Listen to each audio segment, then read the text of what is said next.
কুম আমার কলেজের ভাই বোনেরা সবাই কেমন আছেন? তো আজকে আপনাদের সাথে শেয়ার করব কিভাবে ফুচকা বানায়। ফুচকা খাবো বাসায় সবাই মিলে, তো আপনাদের সাথেও শেয়ার করতেছি। তো আমি এখানে তেল বসাই দিলাম পরিচিত মন বুঝছেন।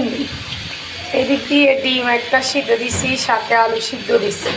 আবার মনে করিয়েন না সবগুলা এতগুলো কেন আলু সিদ্ধ করেছি, কিছুটা আলু ভর্তা বানাবো সেটার জন্যে।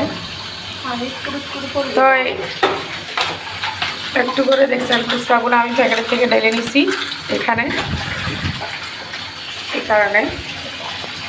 তো আপনারা দেখতে থাকুন আমি কীভাবে ফুচকাগুলো দিই, একটা করে দিয়ে দিব। এখানে তেল গরম হয়ে গেছে,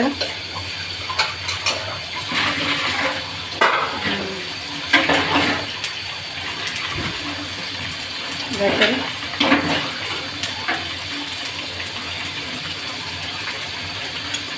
ফুচকা সবাই পছন্দ করে, ফুচকা একটা মজার খানা। এই ফুচকাটা সবাই পছন্দ করে, ছোট বড় সবাই। এমন কোনো কেউ নাই যে ফুচকা খায় না। বাসায় যদি ফুচকা বানানো হয় তাহলে তো আরও বেশি টেস্ট। আমি সবগুলা ফুচকা এভাবে করে ফুলে ফুলে নেব। এখানে আমি কম দিছি,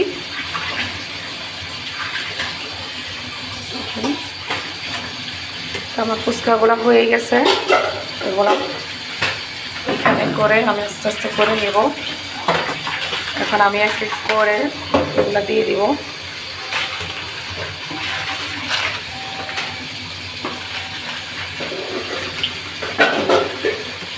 আমি আপনাদের সাথে শেয়ার করতেছি। এদিক দিয়ে আবার বেসিনে কাজ চলতেছে, তো এই কারণে আওয়াজ শোনা যাবে। দেখছেন ফুচকা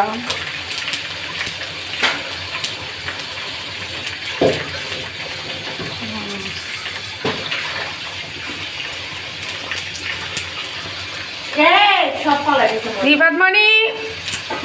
তাহলে বন্ধুরা আমার কিন্তু সবগুলো ফুচকা বাজার শেষ, আর অল্প কয়টা আছে।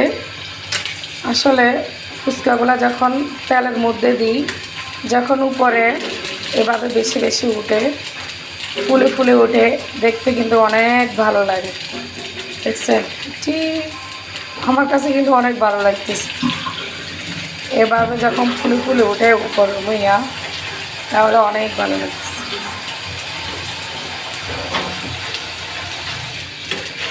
স্মাইল। তাই ফুচকাগুলো সবগুলো ভাজা শেষ, দেখছেন। আমি এখন নামাই ফেলবো। আসলে এক প্যাকেট ফুচকা নিচ্ছে 70 টাকা, দেখছেন।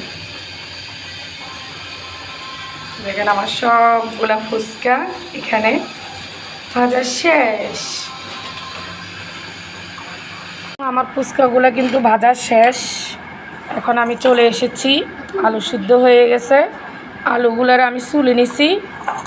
এখানে নিছি কাঁচামরিচ, পেঁয়াজ, আর তার সাথে নিছি ডিম। তো এখন আমি আলুগুলারে ভেঙে ফেলবো এভাবে করে, নিয়ে হাতের সাহায্যে মলে ফেলবো।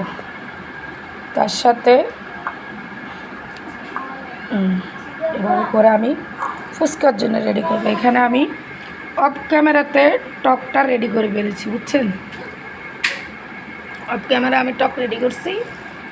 তো আমি কিভাবে আপনাদের সাথে আজকে শেয়ার করব ফুচকা কিভাবে বানাই, কিভাবে আমরা খাই বাসার মধ্যে, ওইটাই শেয়ার করব আপনাদের সাথে। বাসার মধ্যে যদি সব কিছুই থাকে, দোকান থেকে কেন 40 টাকা 60 টাকা দিয়ে ফুচকা কিনে খাবো বলেন তো? এভাবে করে আমি সবগুলা মেখে নেব। স্বাদ মতন লবণ দিয়ে এখানে এখন দিব সরিষার তেল দিয়ে এখন ভালো করে মেখে নেব। সরিষার তেলটা দিলে একটু গ্যারানটা একটু ভালো হয়।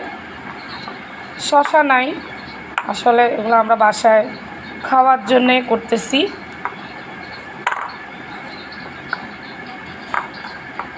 শশা ছাড়া কি ফুচকা খাওয়া যায় না, যার যেটুকু সামর্থ্য আছে সে এভাবে রেডি করে। এখন ডিমটা আমি কিছুটা এখানে কুচি করে দেব, আমি হাতে মোবাইল ধরছি, অফ ক্যামেরাতে করে আর কিছুটা এখানে রাখবো। তো আমি কিছুটা এখন আমি ডিমটা এখানে করে নিব, এভাবে করে আপনাদের সাথে শেয়ার করতেছি। এভাবে করে যদি আসলে ডিমটা দিই ভালো লাগে। আর কিছুটা এখন আমি এখানে নিয়ে ফেলবো ডিমটা, মানে ফুচকার আসলে এভাবে করে যদি ডিমটা যদি ভেঙে করা যায় তাহলে কিন্তু অনেক ভালো লাগে। এভাবে করে আমি ভেঙে ফেলবো। চলে আসছে, এখন এখানে নিয়ে ফেলছি, কুচি কুচি করে দিলাম আর কিছুটা এখানে নিছি। এখন ডিমটা দিয়ে এভাবে করে ভেঙে